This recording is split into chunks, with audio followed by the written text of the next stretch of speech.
देश का विभाजन ही धर्म के और मजहब के नाम पर लोगों ने किया।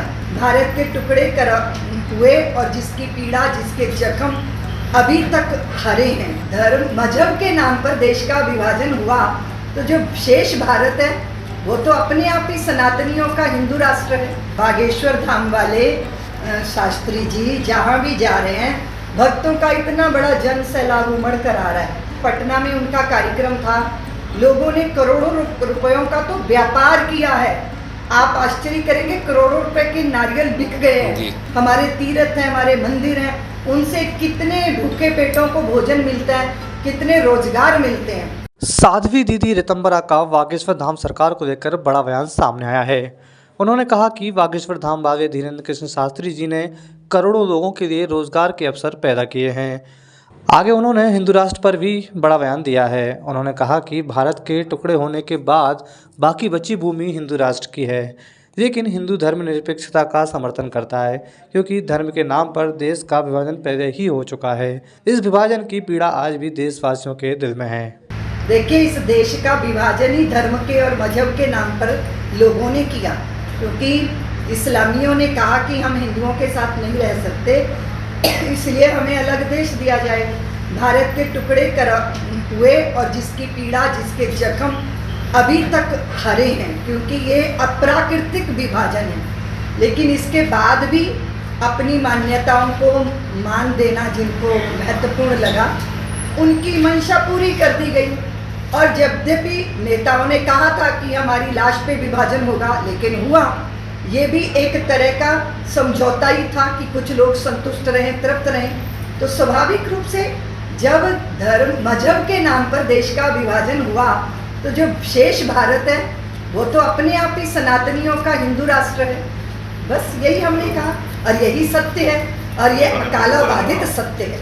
और जहाँ तक मैंने धर्मनिरपेक्षता की बात की है, देखिए, धर्मनिरपेक्षता और पंथ निरपेक्षता में बहुत बड़ा अंतर होता है।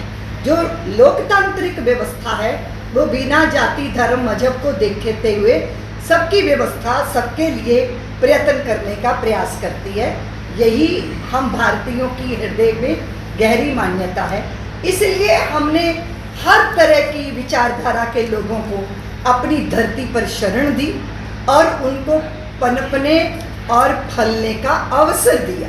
लेकिन जब विषय ये आता है कि हमारी सनातन की परंपरा का अतिक्रमण किया जाता है, अपमान किया जाता है, अभी अगर आपने केरला स्टोरी फिल्म देखी होगी, किस तरह हमारे बच्चों का ब्रेन वॉश करके उनको गलत रास्तों पे धकेला जा रहा है। इस विषय पे हमारे समाज को सजग होने की ज़रूरत है, क्योंकि उदारता, विनम्रता, करुणा ये सब तो हमारा मूल स्वभाव है, लेकिन अपने अस्तित्व की रक्षा करना ये हमारी अस्तित्व नीति होनी चाहिए।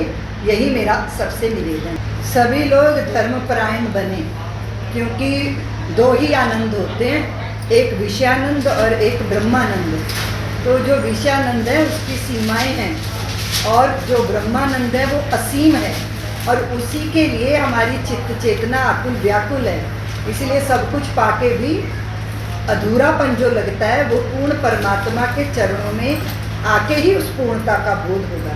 दूसरी बात यह है कि हमें काया मिली है, शरीर मिला है, मनुष्य का तन मिला है, इसका ज़्यादा से ज़्यादा सदुपयोग सृष्टि के कल्याण के लिए करना चाहिए। मेरा यही संदेश है कि जग की सेवा खोज अपनी प्रेम हरि से कीजिए, जिंदगी का राज है ये जानकर जी लीजिए। निश्चित रूप से बागेश्वर धाम वाले शास्त्री जी जहाँ भी जा रहे हैं, भक्तों का इतना बड़ा जन सैलाब उमड़ कर आ रहा है। आप देखिए, अभी पटना में उनका कार्यक्रम था, लोगों ने करोड़ों रुपयों का तो व्यापार किया है। आप आश्चर्य करेंगे, करोड़ों रुपए के नारियल बिक गए हैं। कितना जो लोग हमेशा हमारे तीर्थों को, मंदिरों को कोसते रहे हैं, उन्हें पता होना चाहिए जब एक कार्यक्रम से ऐसा हो रहा है तो सोचिए जितने हमारे धर्मस्थल हैं, हमारे तीर्थ हैं, हमारे मंदिर हैं, उनसे कितने भूखे पेटों को भोजन मिलता है, कितने रोजगार मिलते हैं। तो ये एक संकीर्ण मानसिकता के नाते हमारे धर्म के अनुयायियों को जो नेतृत्व कर रहे हैं उनके प्रति इस तरह विद्वेषपूर्ण जो रवैया है वो उचित नहीं है। लेकिन इन सब राजनीतिक प्रलापों से सनातन जगत को असर नहीं पड़ता, क्योंकि हमारी श्रद्धा रेत के टीले नहीं है, ये वो चट्टाने हैं जिन्होंने ना काल ने, ना युग ने, ना मनवंतरों ने मिटाया है। क्योंकि हम श्रद्धाजीवी लोग हैं और धर्म ही हमारी जीवन है, हमारे प्राण हैं। इसलिए ये आबाद ऐसे ही सनातन की धारा ध्वजा फहराती रहे।